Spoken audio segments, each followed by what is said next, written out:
پچھلے لیسن میں ہم نے کمیونیکیٹو لینگویج ٹیچنگ کے بارے میں دیکھا. ابھی ہم دیکھ لیں گے نمبر 8 پر موجود دا سائلنٹ وے کے طریقے کے بارے میں. تھوڑا قریب آ جاتے ہیں.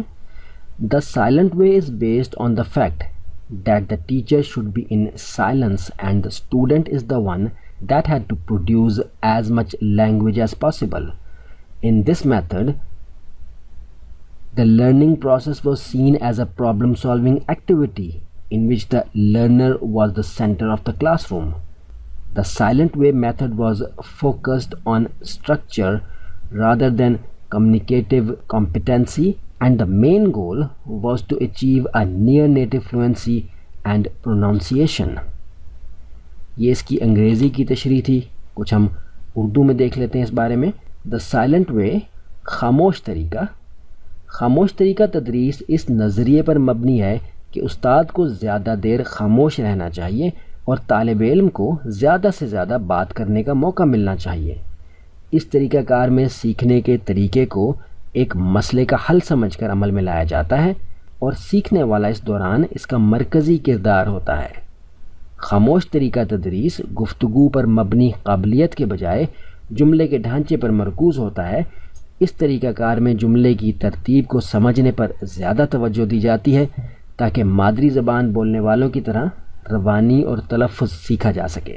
تو یہ بھی ایک طریقہ ہے جس میں کہ کوشش کی جاتی ہے کہ سکھانے والا زیادہ بات نہ کرے بلکہ سیکھنے والے کو زیادہ بات کرنے کا موقع دیا جائے اور سیکھنے کے عمل کو ایسے ہی کیا جائے جیسا کہ آپ کسی مسئلے کا حل تلاش کر رہے ہیں، اور اس میں گفتگو کی صلاحیت سے زیادہ جملے کے ڈھانچے کو سیکھنے پر توجہ دی جاتی ہے تاکہ بنیادی اصولوں کو سمجھنے کے بعد جب بات کی جائے تو ایسے بات کی جا سکے جیسا کہ مادری زبان والے بات کرتے ہیں اور تلفظ بھی اس طرح کا ہو.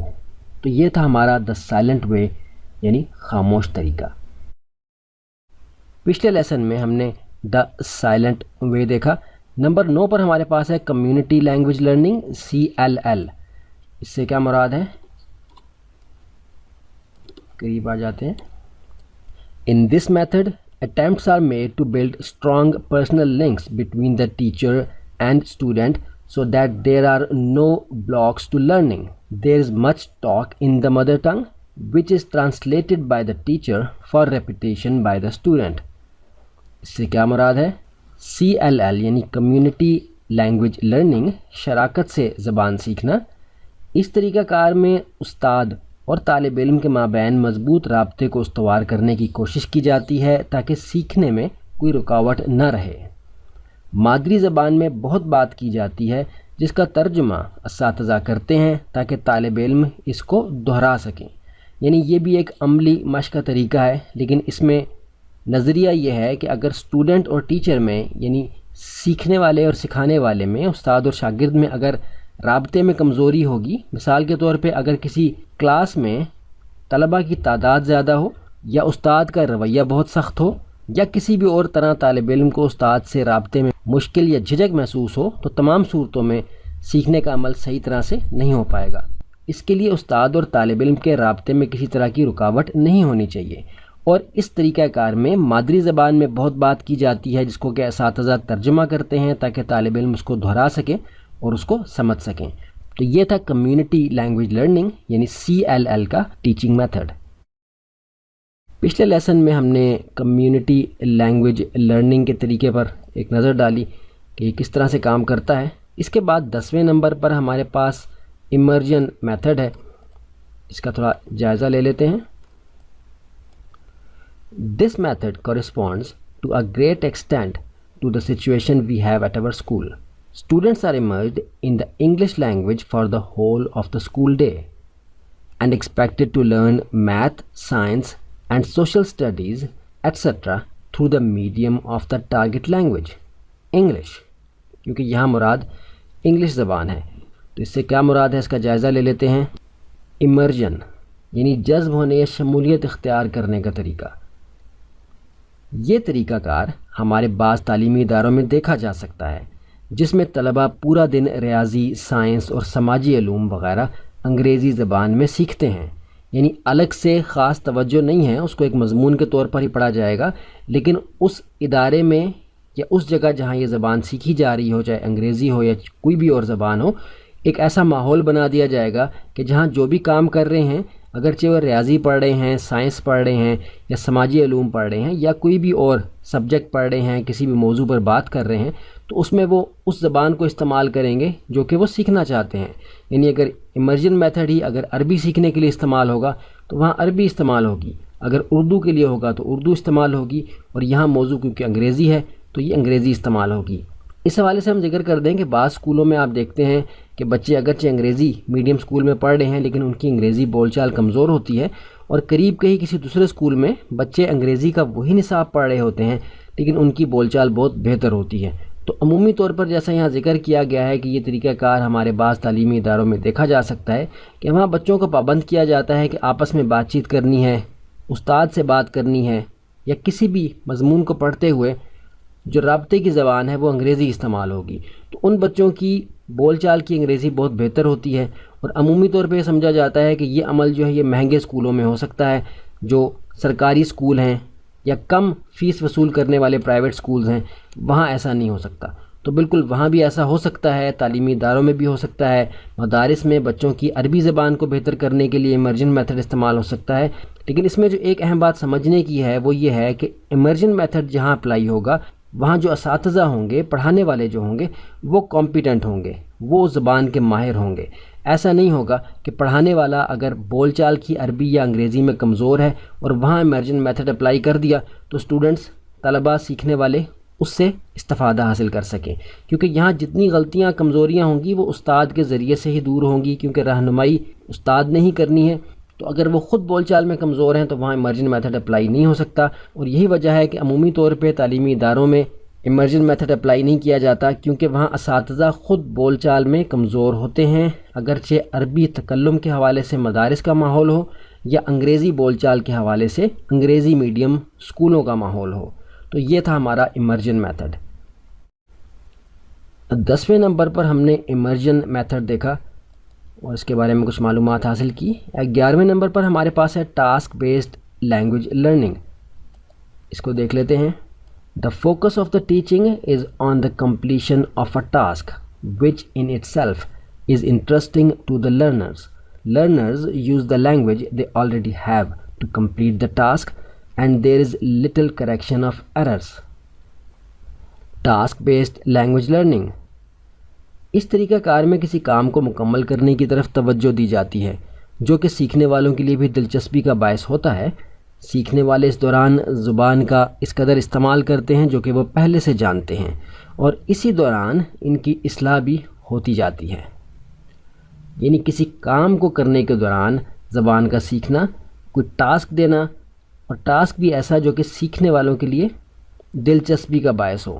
تو اگر چھوٹی عمر کے بچے ہیں اور آپ ان کو کوئی ایکٹیویٹی کرا رہے ہیں، اگرچہ وہ کوئی کھیل سے متعلق ہے، کوئی چیز بنانے سے متعلق ہے، یا کوئی بھی اور ایکٹیویٹی ہے جس میں کہ ان کی دلچسپی بھی ہے، تو اس دوران زبان کا جو استعمال ہوگا اس کو مقرر کر دیا جائے گا کہ وہ ٹارگٹ لینگویج ہو جو کہ آپ زبان سیکھنا چاہتے ہیں، عربی ہے یا انگریزی ہے یا کوئی بھی اور زبان ہے، اور اس دوران وہ اتنی زبان استعمال کریں گے جتنی کہ وہ جانتے ہیں. اگرچہ وہ چند الفاظ ہی جانتے ہیں لیکن اسی کا استعمال کریں گے. اور اس ایکٹیویٹی کے دوران جب ان کی تھوڑی بہت اصلاح ہوگی کہ وہ کچھ کہنا چاہ رہے ہیں، کہہ نہیں پا رہے، یا کہنے کے دوران اپنی مادری زبان کے کچھ الفاظ استعمال کر رہے ہیں، تو ان کی کریکشن ٹیچر یا استاد نے کرنی ہے.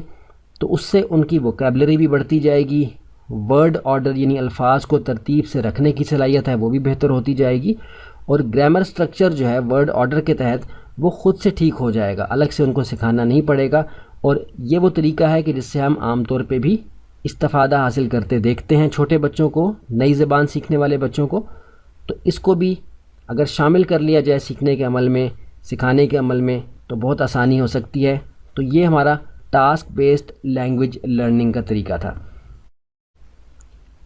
پچھلے لیسن میں ہم نے ٹاسک بیسڈ لینگویج لرننگ کا طریقہ دیکھا. ابھی اس کے بعد ہم جلدی سے دیکھ لیتے ہیں 12ویں نمبر پر دا نیچرل اپروچ. بہت ہی مفید طریقہ ہے یہ بھی. اس کے بارے میں یہاں ہمارے پاس لکھا ہے کہ this approach stresses the similarities between learning the first and second languages. There is no correction of mistakes. Learning takes place by the students being exposed to language that is comprehensible or made comprehensible to them. The natural approach یعنی قدرتی نقطہ نظر، یہ طریقہ کار اس بات پر زور دیتا ہے کہ پہلی زبان یعنی مادری زبان سیکھنے اور دوسری زبان سیکھنے میں بہت زیادہ مماثلت ہوتی ہے۔ اس طریقہ کار میں اصلاح پر زیادہ زور نہیں دیا جاتا، بلکہ طلباء کے سامنے سیکھی جانے والی زبان کی ایسی مثالیں لائی جاتی ہیں جو ان کی سمجھ میں آ جائیں یا ان کو سمجھا دی جائیں۔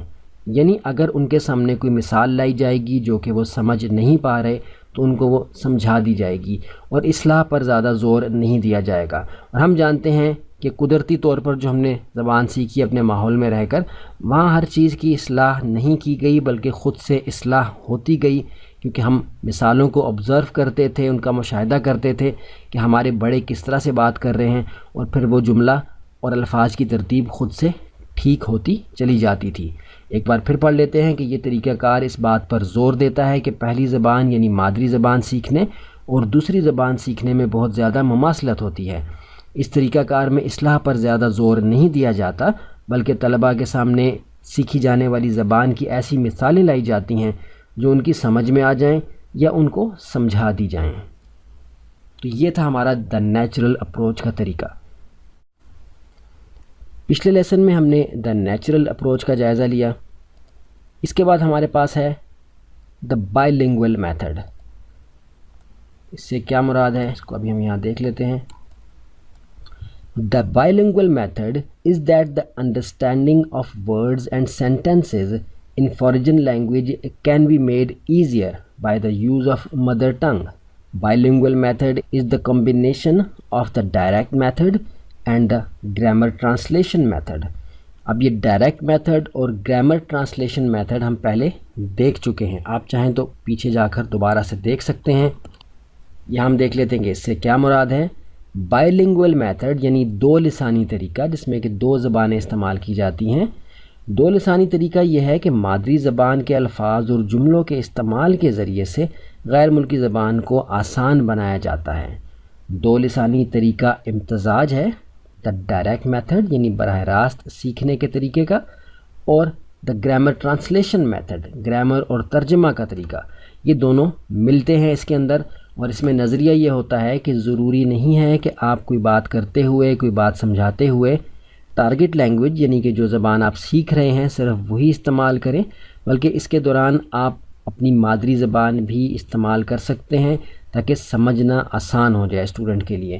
اسی لیے اس کا نام بائی لنگول میتھڈ ہے، یعنی دو لسانی طریقہ جس میں کہ ایک سے زیادہ زبانیں استعمال کی جاتی ہیں، اور عمومی طور پر اس میں مادری زبان اور جو زبان آپ سیکھ رہے ہیں وہ استعمال ہوتی ہے۔ جیسے اگر عربی کی کلاس ہوگی تو اردو اور عربی استعمال ہو سکتی ہے، یا اردو کو تھوڑا اور عربی کو زیادہ استعمال کر سکتے ہیں۔ اسی طرح اگر انگریزی کا کورس ہے، انگریزی کی کلاس ہے، تو آپ انگریزی کے جملوں کو سمجھانے کے لیے، الفاظ کو سمجھانے کے لیے اردو کا استعمال بھی کرتے ہیں۔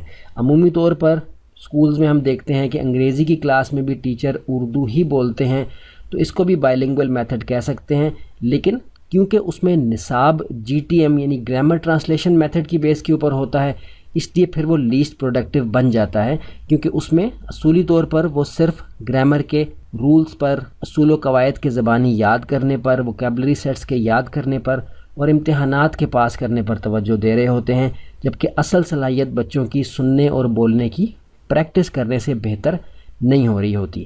تو اس اعتبار سے عام طرز تدریس کے اندر اختیار کیے گئے طریقے کو بائی لنگول میتھڈ نہیں کہہ سکتے۔ اس بات کو بہت مناسب ہے کہ ہم ایک بار پھر دہرا لیں، کیونکہ تفصیل سے ہم میتھڈز آف ٹیچنگ انگلش یعنی انگریزی پڑھانے کے مختلف طریقوں کو بھرپور طریقے سے کور کر چکے ہیں، جیسا کہ عمومی طور پر کور نہیں کیا جاتا۔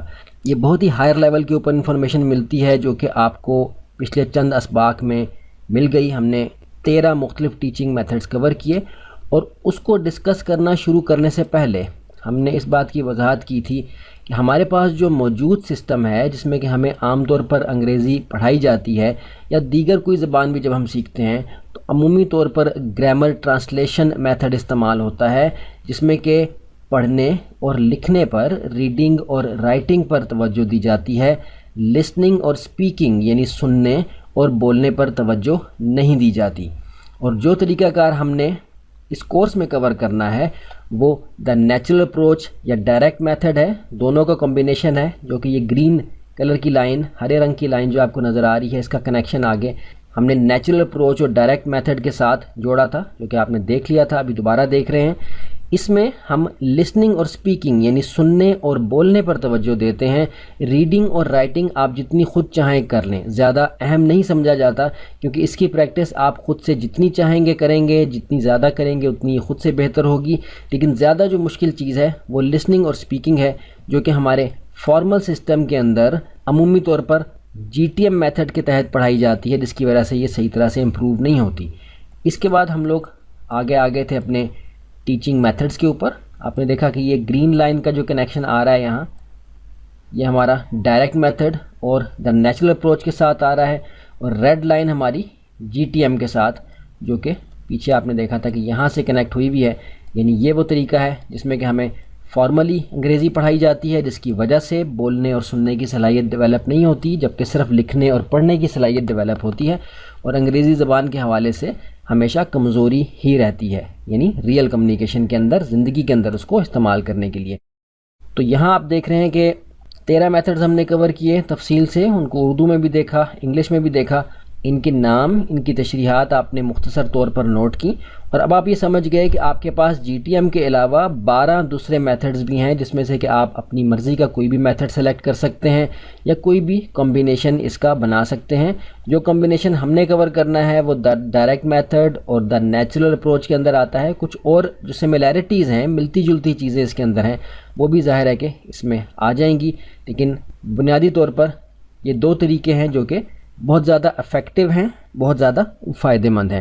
اب آگے چل کے ہم انگریزی زبان کی کچھ تاریخ دیکھ لیں گے اور پھر آگے بڑھیں گے، کیونکہ ہم نے یہ ذکر کیا کہ اس کورس کے بعد آپ کو کوئی کورس نہیں کرنا، اور یہ کورس اسٹوڈنٹس کے لیے یعنی طلباء کے لیے اور ٹیچرز یعنی اساتذہ کے لیے بھی ہے. تو دونوں اسپیکٹ ہمارے کور ہو جائیں گے کہ اگر آپ یہ کورس آگے پڑھانا چاہتے ہیں، آپ اسٹوڈنٹ ہیں یا ٹیچر ہیں، دونوں صورتوں میں بھرپور ایک بنیاد آپ کے پاس انگریزی زبان کے حوالے سے ہو، جو کہ آپ آگے بھی ڈیلیور کر سکیں. تو اس حوالے سے آگے چل کے انشاءاللہ ہم انگریزی زبان کی تاریخ کا مختصر لیکن جامع جائزہ لیتے ہیں.